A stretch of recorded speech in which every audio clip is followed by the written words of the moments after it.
Good morning, everybody. It's Kevin. It's the weekend. For those of you that that matters or that means anything, thank God it's Saturday. For those of you who are not keeping track of what day it is or what season it is, because you've been pretty much quarantined in your apartment or your house, for a year now. Also, good day.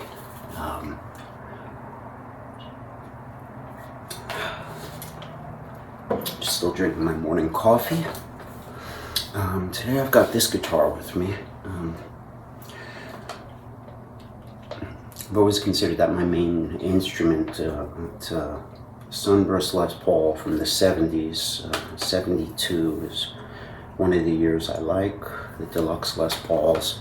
I like the deluxes because of the neck, are very skinny, pencil thin necks, and I also like something about the tone that's a little less mid-rangey and hunky. They sound less like Kiss and more like a Jimmy Page Les Paul or something. I guess a little bit sweeter or something.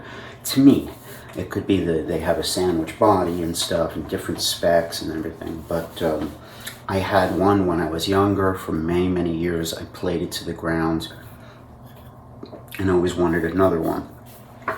They come with little mini humbuckers, and I always had them changed to full size. That was a very common modification back then. And these are also changed to full size. These are British pickups, bare knuckles. They're kind of replicas of the original ones that were used in the 50s. The PAF, patent applied for pickups. They, the same metals they use and screws and everything. But anyway, the reason I'm talking about it is I'm getting to this authenticity, the real deal thing.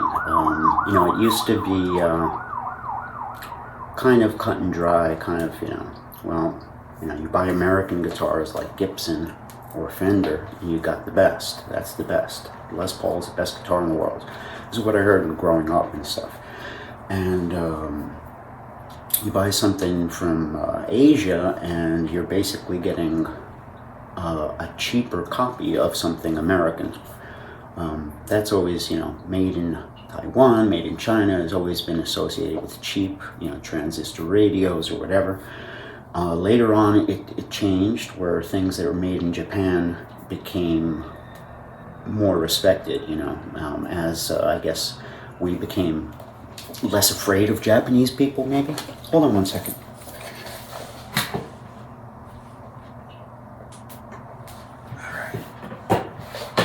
All right, I'm just setting up a little bit more foil lighting.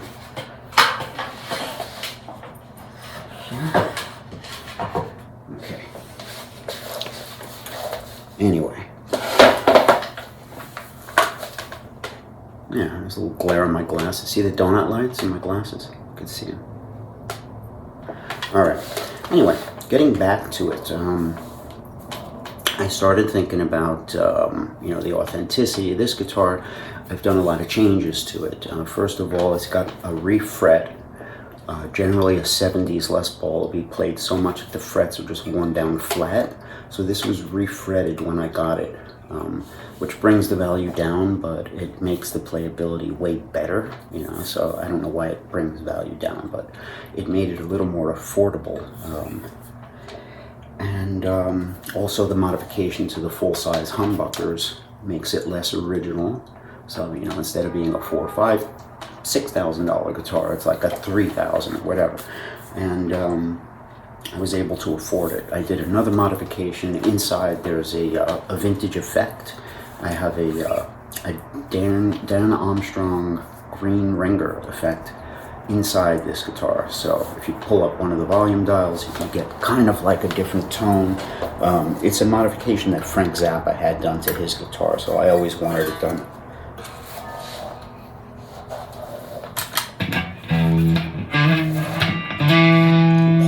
Pull this potentiometer up, and you have something else.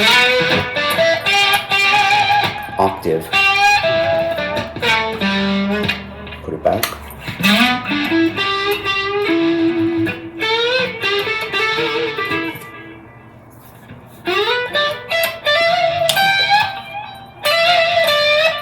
Pull it up. It's a great effect. Anyway, because I modified it, and it's not an original 1972, the price goes down. Now I could always put those parts back. I could get the effect out of there and put the original, you know, pieces back in. It'll be fine. But it will always have, you know, the big pickups. You can't put the small ones back in because we already cut a bigger hole for it. And, you know, it will always have the refret, which can be, you could just tell too. So the value of this went slightly down, which brings me to the hats. Now, we're going to talk a little bit about beavers now, about the long hair beaver hats. Now, as I grew up with them, I always assumed they were just beaver, you know, made from beaver. They're furry hats, long hair furry hats. A lot of people have seen them either in, you know, funky kind of like pimp kind of looking things. Like if, let's say Snoop Dogg is wearing a pimp costume, he'll have a furry hat on. That's a beaver. Some of the Jamaican reggae artists used to wear them. It's a hairy, furry hat. There used to be something also by Kangol, like those kind of mushroom-shaped, almost helmet, like the police bobby hats. Do you remember those? It was called the Kangol Grouser. Those came in fur too. They called that furgora, and they were made of Angora, pretty much. It was rabbit, you know, that made it furry, but it also felt furry. I think it was one of the rappers used to wear it. Oh, what's his name? The actor guy, the one who's bald. Whatever. The furgora was another thing. So furry hats were considered. I forgot who I'm talking about. One of those guys. They were famous for having furry hats. Okay, so it became sort of associated with, I think, like pimp hats, 70s, funky, kind of like if you wear, you know, this kind of finish in a funky color, okay, it's funky, but if you wear it in velour, it's even better. It's funkier because it's velvet and it's smooth, you know. But if you do it in furry, long hair beaver, it's even better. Plus, it's more expensive.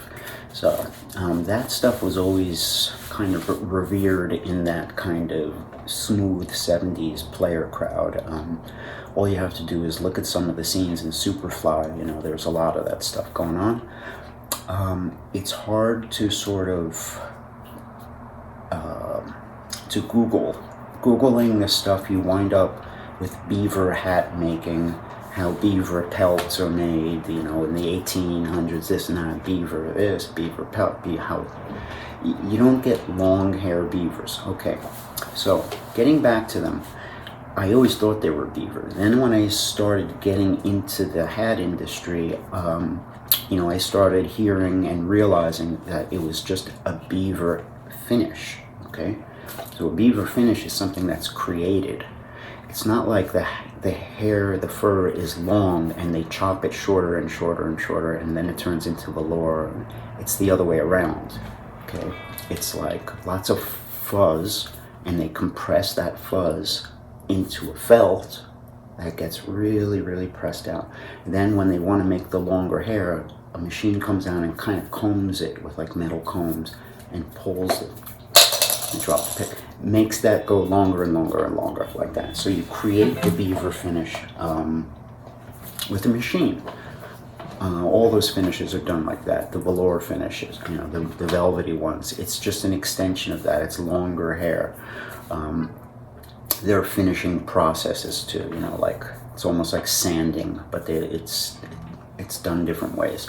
But anyway, I started to realize that beavers, you know, like somebody walk in and be like, you guys sell beavers? They're talking about not a hat that's made out of 100% beaver, like the Natural or the Valencia or the 100X Stetson.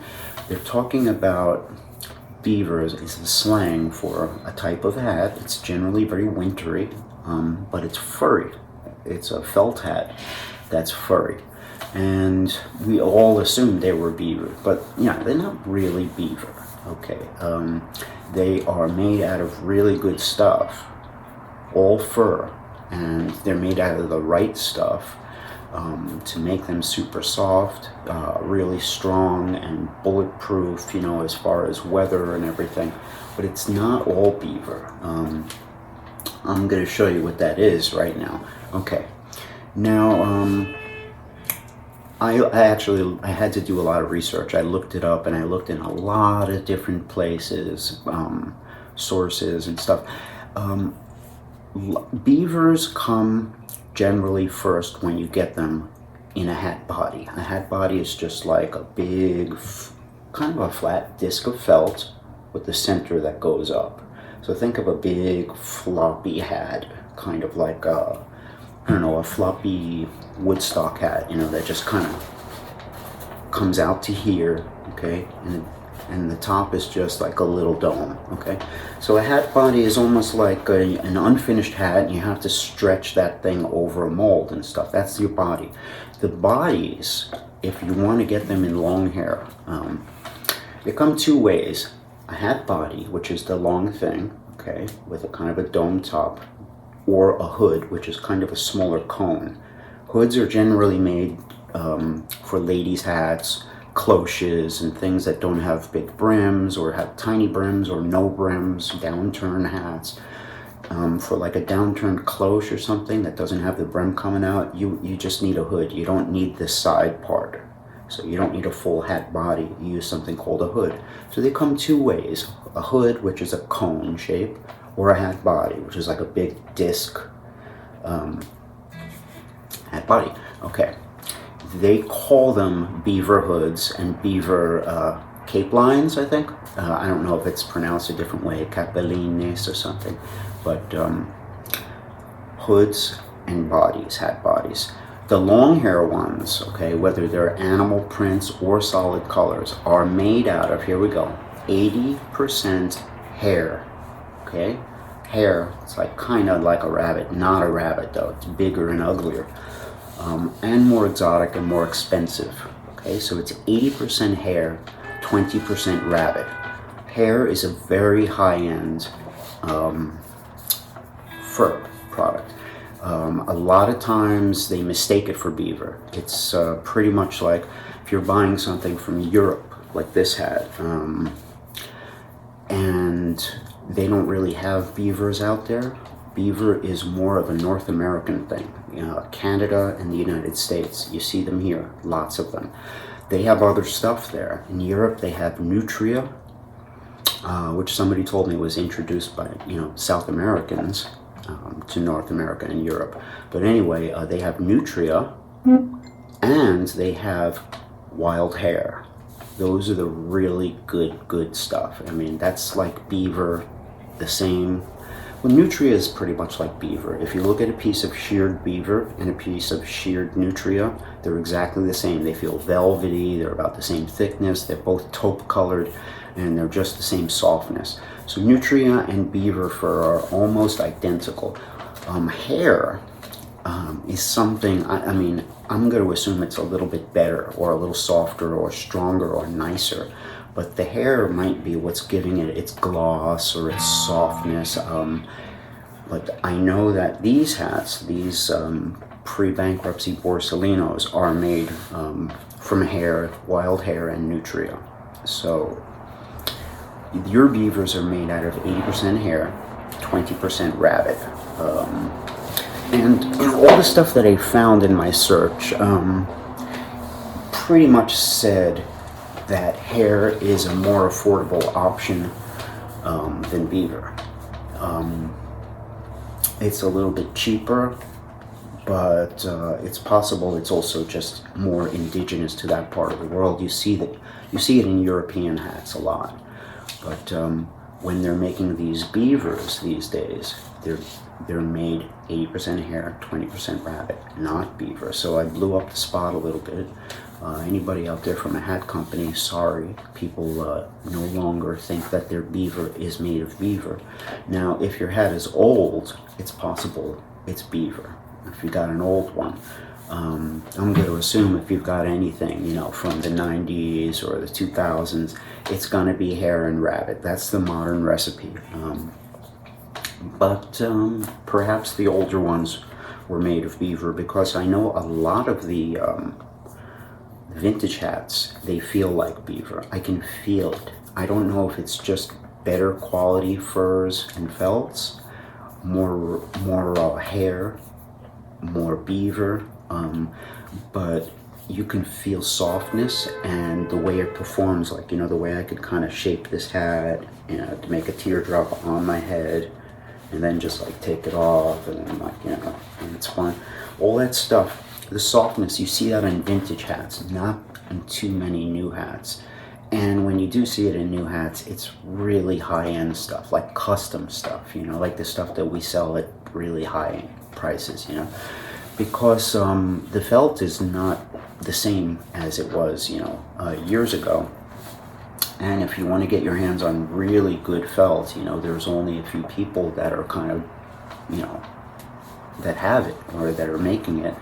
And so you're going to pay these days. Back in the old days, in the vintage hat days, I think a lot of hats were all beaver hair, or, you know, whatever was like considered the really high-end materials. And it's also possible that we hunted these things, like, you know, into not extinction, but, you know, near, you know. I heard that there were tons of rabbits in New York when they first got here. That was an old thing. You know, so maybe a lot of these things, you know, maybe they were hairs, who knows. I do know that there is a difference between a beaver finish and a beaver hat. So let's be aware of that. That the fact that our beaver finished hats are not all beaver doesn't make it cheaper or weaker. It probably just makes it the same, but affordable. For instance, they might have to sell the same hat for $5.50 if it was all beaver, where if it's you know, wild hair and 20% rabbit, they can sell it for $2.50. So these days, I think it's difficult to sell a hat for $500.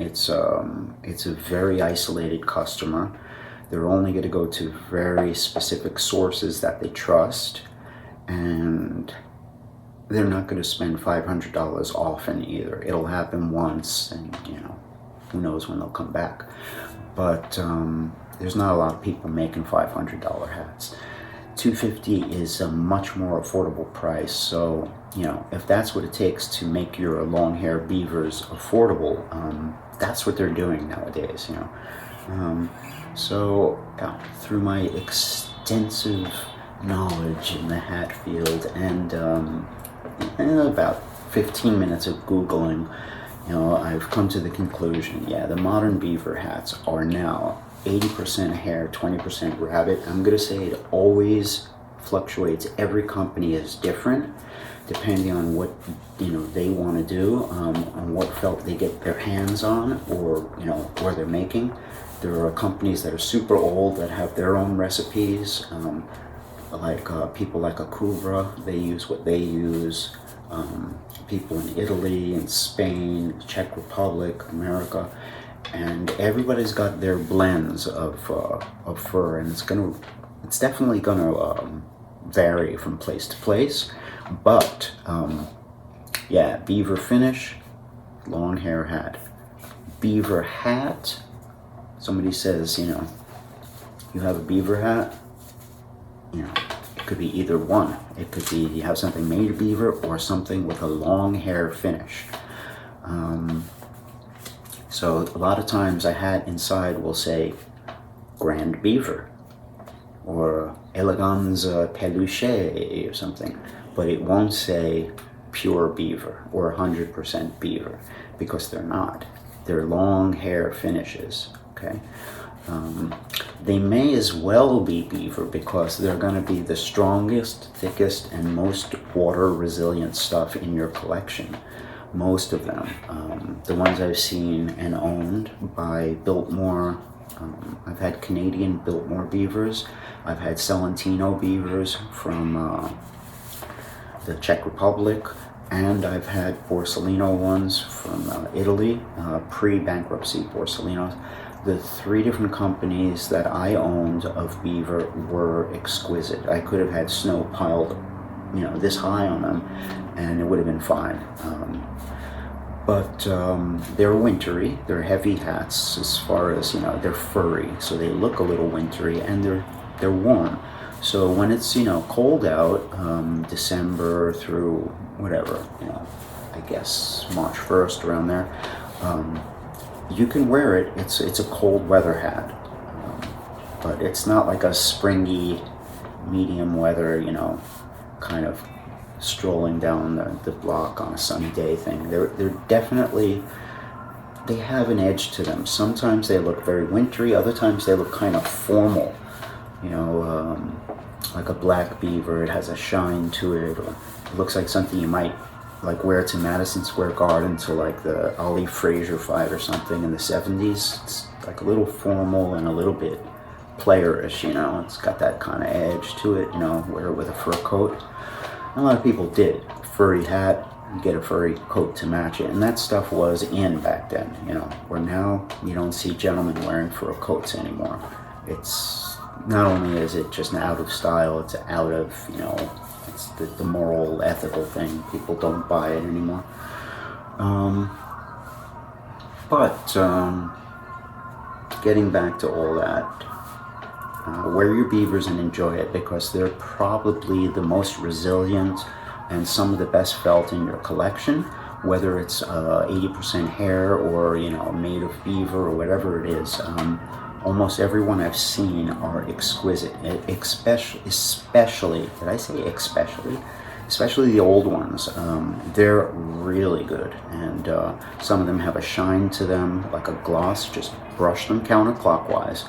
Get the brushing going, only counterclockwise on top, the sides, and the roof, counterclockwise, and keep it going. Do it 50 times, 100 times, 150 times. Keep it going. The more you do, the better the hat looks. You start shining it up and polishing it up, and something that looked fuzzy now looks smooth and shiny. Get everything going the same way. You could help that with a little misty steam. So if you have like a really hot water shower, fill up the bathroom with a super hot shower until the room is so steamed up you could barely breathe in there, and hang up the hat in there for a few seconds. Not a long time, just enough for it to get like a little, whatever, experience that, get a little dewdrop. Then brush it up. If you have a steamer, good, that's even better. Steaming over the stove is dangerous because you have the flame. So if you're doing it, your flame is here. You have a kettle with a spout, put your hat way over here so that the flame is there. Don't have it anywhere over near the flame, otherwise you'll do way more damage to the hat. My belief is it's best not to steam, and steam as little as possible. I might inspire people to go home and steam their hats. I'm showing you how to do teardrops and this and that and stuff. But anytime you could do it without steam, do it without. And steaming kind of takes something out of your hat when you over steam. So it's something you don't want to do often. And it's very easy for you to knock something out of shape. A light steaming won't affect the shape, but a good amount of steam could make the brim start curling or just get a little wavy. Just take the crispness out of it. So it happens sometimes it doesn't. I would say don't steam unless necessary, and that's it. Like if you just raised your crown or lowered your crown or something, okay, let's say I just lowered it, okay, and then I did this. If I really want that to be locked in, I could steam it, but why would I? I don't have to, you know? Yeah, I could lock it in, you know, but there's no reason to. I could just do this, you know, or I could lower it. If your hat is not that soft, okay, and you need to just glue it in, you can do that, okay? Keep it like this while it's steamed, let go. It'll hold. But try to steam as little as you can and steam in isolated areas. Just steam, like if you're doing this area, steam around there, and don't let the steam bounce off the brim and touch other areas of the hat and knock that area out. You could take this pinch and that pinch will open up because it just got saturated with steam. So just steam the area you're doing, isolate it there nice and hard, and don't let, you know, the whole hat get just a little steamed and stuff. You know, steam it good in the one area you're working on, then move on to the next area. Again, do it as little as possible. Try not to steam at all if you can. Avoid it if you can do it, and it's just better. And just keep your hats upside down, okay? Away from heat, and brim flipped up when you're not wearing them, and that's enough. It's all I do, and my hats, you know, they last like 25 years, 20, 15. All my old hats, they're still okay. Some of them are, you know, they show signs of having a little sweat here. One of them got like dirty so many times. I sandpapered it a million times. It started to get a little threadbare in one area here, so I had to actually reverse it and flip it around. But none of them started to break down or get floppy, or I mean, if they did, I just sprayed it with a little hairspray underneath. I made sure you tape it down first. You always got to get the dust off before you spray, and you cover your sweatband. You can't get any on the sweatband. Then you spray it, light mist, let it dry. Boom, the thing snaps like a dream. This must have gotten 100 layers of hairspray and gotten soft 100 times too.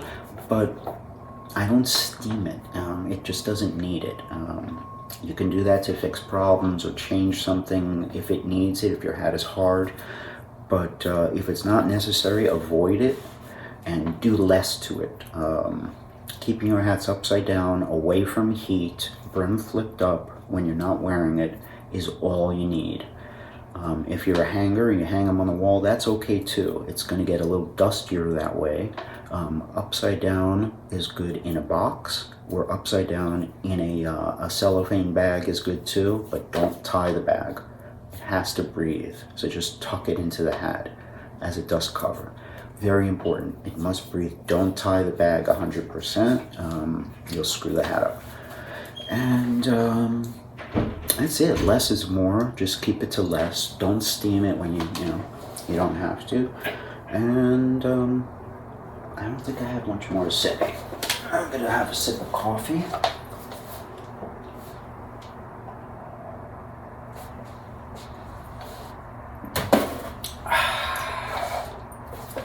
Yeah, Beaver hats are awesome. Try to get them. Most of them are size 7 and 6 and 7/8, so there's not a lot of good ones out there.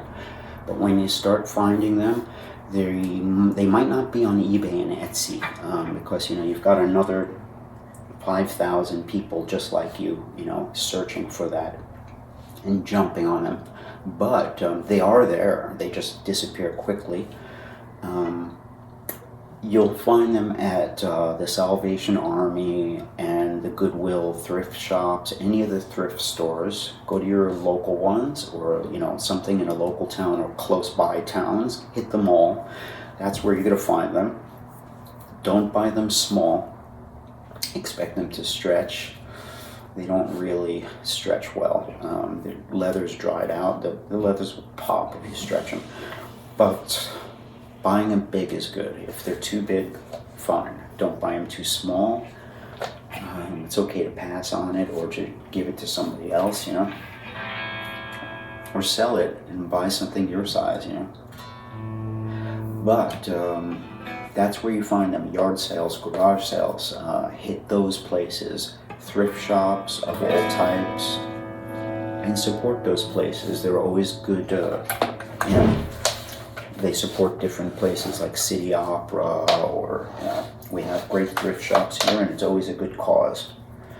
All right, find your beavers, and then if they're a size 59, like 7 3/8, or a half, or a 5/8, or bigger, 3/4. That's what I love, 3/4.